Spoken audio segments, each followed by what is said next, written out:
సత్కల వాహిని భక్తిరస సంగీత నృత్య కళలను భవిష్యత్ తరాలకు అందించేందుకు చేస్తున్న కృషి ప్రశంసనీయమని మాజీ కేంద్ర మంత్రి ఎంఎం పళ్ళం రాజు పేర్కొన్నారు. సత్కల వాహినిలో సంగీత విద్వత్ సభ శ్రీమతి చావలి సూర్యకుమారి శిష్య బృందం మంజీర నాట్యాలయం నాట్యాచార్య పి దుర్గారావు నిర్వహణలో నృత్యం ఆకట్టుకుంది.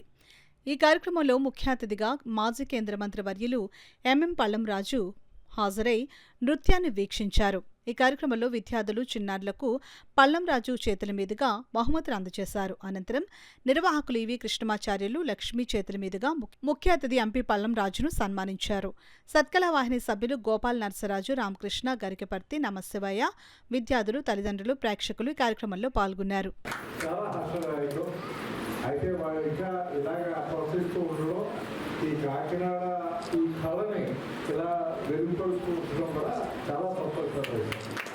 నేను చూస్తున్నాను ఆయన్ని, నేను అప్పటి నుంచి ఎంపీగా ఉన్నప్పటి నుంచి చూస్తున్నాను. నేను ఎన్ని కష్టాలు వచ్చినా ఎన్ని నష్టాలు వచ్చినా కూడా ఆయన ధ్యేయం ఈ సత్కాల వాహిని ద్వారా ఇటువంటి కార్యక్రమాలు సంపాదన చేయటం, ఆధ్యాత్మిక కార్యక్రమాలు చేయటం, ఈ కాకినాడలో ఆ సిరి సంపదను కాపాడటం మరి ఆయన ధ్యేయంగా పెట్టుకున్నారు. నిజంగా భార్యభర్తలు నేర్చుకోవచ్చు. మీ ఓపిక చాలా నష్టమైపోవడం తెలుసు. మరి తెలంగాణ రాజగోపాల్ గారు ఈ విధంగా ప్రోత్సహించడం, అలాగే పెద్దలు కాకినాడ పెద్దలు కూడా ప్రోత్సహించడం చాలా సంతోషంగా. మరి పొద్దున వచ్చారు టీచర్లు, ఇలాగ వాలంటీర్స్ చేస్తూ కూడా సపోర్ట్ చేస్తూ చాలా సంతోషంగా వచ్చాం.